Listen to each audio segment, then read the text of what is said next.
Hi friends, ரொம்ப நாள் ஆச்சு வீடியோ போட்டு. கண்டிப்பாக வந்து தொடர்ச்சி வீடியோ போடுறேன். ஏன்னா எக்ஸாம்ஸு கொஞ்சம் டைட் ஷெட்யூலாக இருக்குது. நிறைய வீடியோஸ் எடுத்து வச்சுருக்கேன், போடவே முடியல கைஸ். இன்றைக்கி என்ன ஸ்நாக்ஸ் ரெசிபி அப்படின்னா சமோசா தான். பசங்க வீட்டில் இருக்கிறதால வந்து சமோசா தான் செஞ்சு தரேன். 3 டேஸ் லீவ் விட்டாங்களா, சரி பசங்களை கட்டுப்படுத்தவே முடியல. ஃப்ரைடே ரம்ஜான் தான் நினைக்கிறேன், சாட்டர்டே, அதுக்கப்புறமா வந்து சண்டே, இந்த 3 டேஸ் லீவ்லேயே ரொம்ப சமாளிக்கவே முடியல. சரி ஏதாவது ஸ்நாக்ஸ் ரெசிபி கொடுத்து செஞ்சு தரோம் அப்படின்னு சொன்னாலே கொஞ்சம் சைலண்ட்டாக இருப்பாங்கன்னு சொல்லிட்டு கடகடன்னு கேமரா தூக்கி எடுத்துகிட்டு வந்து வச்சு சமோசா செய்யலான்ட்டு மாவு பிசைஞ்சிட்ருக்கேன். மாவை கூட பிசைய விட மாட்டாங்க. கேமரா ஒரு பக்கம் அசைக்கிறாங்க, மாவு ஒரு பக்கம் நோண்டி நோண்டி பார்க்குறாங்க, எடுத்து பார்க்குறாங்க.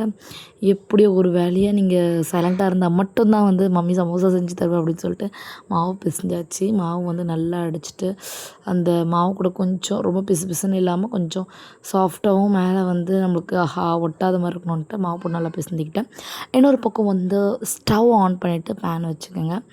நம்ம வந்து இன்றைக்கி என்ன சமோசா செய்ய போகிறோம் அப்படின்னா ஆனியன் சமோசா தாங்க. அதனால் வெறும் ஆனியனை மட்டும் ஆயிலில் போட்டு நல்லா ஃப்ரை பண்ணிக்கோங்க.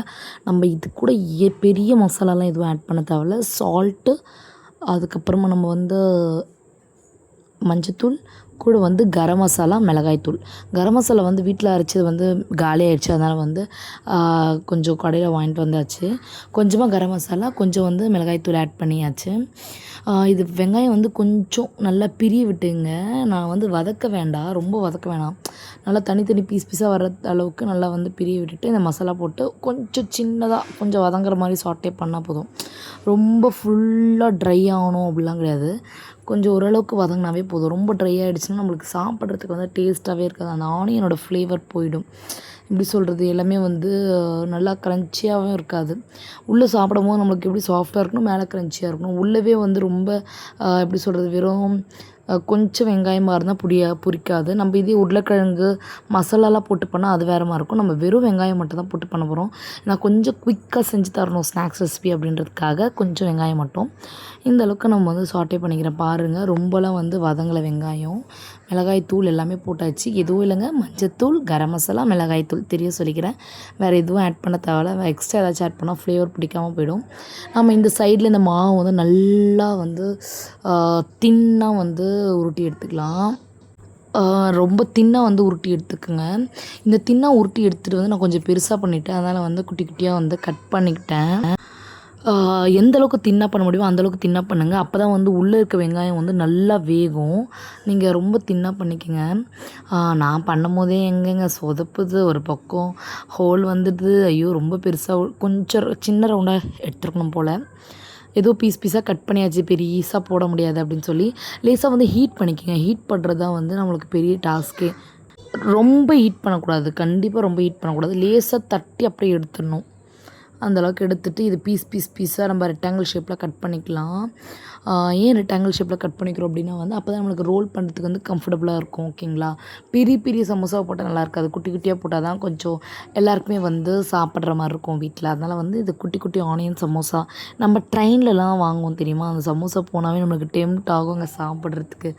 அந்த மாதிரி தான் இன்றைக்கி ஒரே வீடியோ பார்த்த உடனே சரி பசங்களுக்கு சமோசா செஞ்சு தரலாம் அப்படின்னு முடிவு பண்ணியாச்சு. இந்த மாதிரி பீஸாக கட் பண்ணி வச்சுட்டு கூடவே அந்த பக்கம் வந்து சாட்டே பண்ணதெல்லாம் வந்து தனியாக எடுத்து வச்சுட்ருந்தேன். தேவையான திங்ஸ் வந்து பேஸ்ட் வந்து ரெடி பண்ணிகிட்ருந்தேன். அதை வந்து இதில் கிளிப்பில் வைக்கலாம். என்னென்னா நம்ம கொஞ்சம் மைதாவும் தண்ணியும் ஆட் பண்ணி இந்த பேஸ்ட்டு தான், வேறு எதுவும் கிடையாது. பாருங்கள், இந்த மாதிரி ரோல் பண்ணி உள்ளே போட்டு அந்த பேஸ்ட்டை பூசிட்டு ஒட்டிட்டேன். கொஞ்சம் சொதப்புனாலும் பரவாயில்ல, ஓரளவுக்கு கற்றுக்கிட்டேன் எப்படி பண்ணணும் அப்படின்ட்டு. பாருங்கள், ஒரு ஸ்பூன் எடுத்து போட்டுட்டு அந்த பேஸ்ட் போட்டு அவ்வளோதான், ஃபோல்ட் பண்ணி ஒட்ட வேண்டியதான். ஓகேங்களா? இந்த மாதிரி வந்து சூப்பராக ஒட்டிக்கும். சீரியஸாக கம் மாதிரி ஆக்ட் ஆகுது மைதா மாவு. இதுவரையுமே வந்து எனக்கு சின்ன பிள்ளையிலேருந்து நான் பண்ணுறேன். எனக்கு தெரியவே தெரியாது மைதா மாவு ஒரு கம் கன்சிஸ்டன்சியில் ஆட் பண்ணோம் அப்படின்ட்டு. இந்த டைம் தான் நானே தெரிஞ்சுக்கிட்டேன். பாருங்கள், அந்த மைதா மாவு தண்ணி போட்டு மிக்ஸ் பண்ணி வச்சுருக்கல, அதை போட்டோடனே அது வந்து அழகாக ஒட்டிக்குது. இந்த மாதிரி வந்து நம்ம சமோசாலாம் ரெடி பண்ணிட்டு சைடில் பேனில் எண்ணெயை ஊற்றி வச்சுட்டேன் நான் ஆல்ரெடி. ஓகேங்களா? இந்த மாதிரி வந்து எல்லாமே ஃப்ரை பண்ணி எடுத்தாச்சு.